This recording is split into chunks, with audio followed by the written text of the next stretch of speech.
warahmatullahi wabarakatuh. Waalaikumsalam warahmatullahi wabarakatuh. Ini kami minta sejarah ini masing-masing dari Langgar Merdeka. Merdeka ya. Iya. Sejarahnya Lah, kalau Langgar Merdeka, kebetulan saya asli 50 tahun yang lalu saya lahir di Laweyan. Di sebelah barat Langgar Merdeka ini. Kalau masalah sejarahnya Langgar Merdeka, saat itu ini menjadikan toko candu. Kalau sekarang toko narkoba, zaman itu miliknya orang Cina. Terus tahun 42 dibeli oleh Haji Imam Masyadi. Oleh Haji Imam Masyadi ini diwakafkan, terus oleh warga dibangun sampai tahun 46, 26 Februari hari Selasa 26 Februari tahun 46. Nah, Langgar ini langsung diresmikan penggunaannya oleh Menteri Sosial yang pertama. Saat itu namanya Mulyadi Joyo, dipakai sampai sekarang. Dan uniknya ini semua masih asli. Kalau tahun pembuatannya 1877.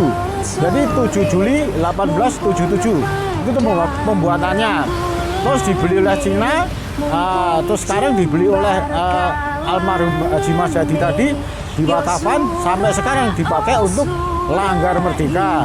Semula setelah Langgar Merdeka oleh agresi Belanda dilarang. Akhirnya untuk sementara waktu diganti Langgar Al-Ikhlas. Dari Langgar Al-Ikhlas setelah agresi Belanda selesai kembali dinamakan Langgar Merdeka. Karena pada saat Belanda ada di sini berkuasa di Solo khususnya, lah saat itu Langgar Merdeka ini terjadi beberapa kali pengeboman. Tapi alhamdulillah semua karena rahmatnya Allah tidak pernah kena. Selalu bomnya itu jatuhnya di luar area Langgar Merdeka. Uniknya lagi, selain bahan-bahan bangunan ini masih asli, otomatis jadi heritage sejarah Kota Solo. Ini menaranya itu tidak ada seperti menara-menara yang umumnya ada di masjid ataupun di langgar atau di musola. Menaranya itu menyatu dengan bangunan induk, tidak seperti menara-menara pada lainnya. Itu biasanya ada di luar. Kalau ini menyatu dari bawah sampai ke atas itu menyatu dengan bangunan induknya. Nah.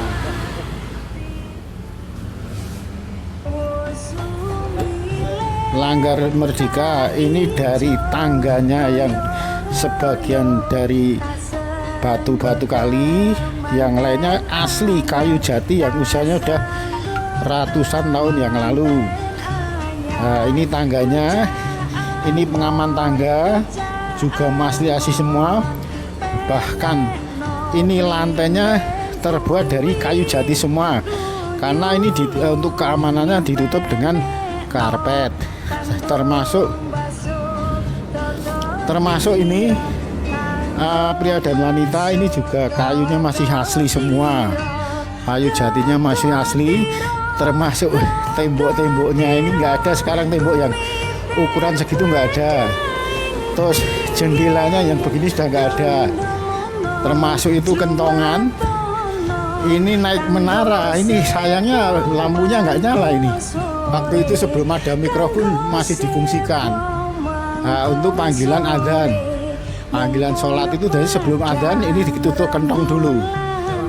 Pada waktu itu, karena sekarang ada mikrofon, nggak ada itu, sekarang udah nggak dipakai lagi. Ini termasuk atap-atapnya masih asli.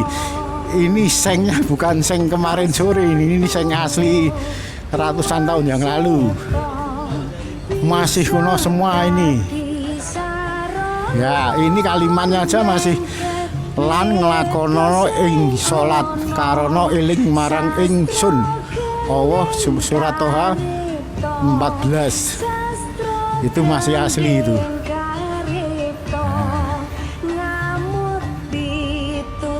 Nah, 60 cm ini. Ini untuk imamnya, ini untuk pengimaman ini. Kalau ke atasnya lurus, ini bangunannya bangunan menara. Nah, ini penyekatnya masih asli semua ini. Penyekat untuk sholat kaum putri maupun kaum pria ini. Penyekatnya masih asli kayu jati ratusan tahun yang lalu.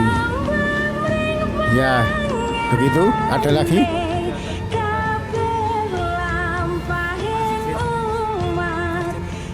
Langgar Merdeka. Ini kalau kegiatannya yang jelas karena kan di sini banyak masjid, otomatis gak dipakai untuk sholat Jumatan. Tapi kalau sholat fardu 5 waktu subuh sampai isya dipakai. Terus untuk taman bacaan Quran anak-anak dipakai setiap hari pada asar. Terus kalau hari Jumat itu dipakai untuk pengajian.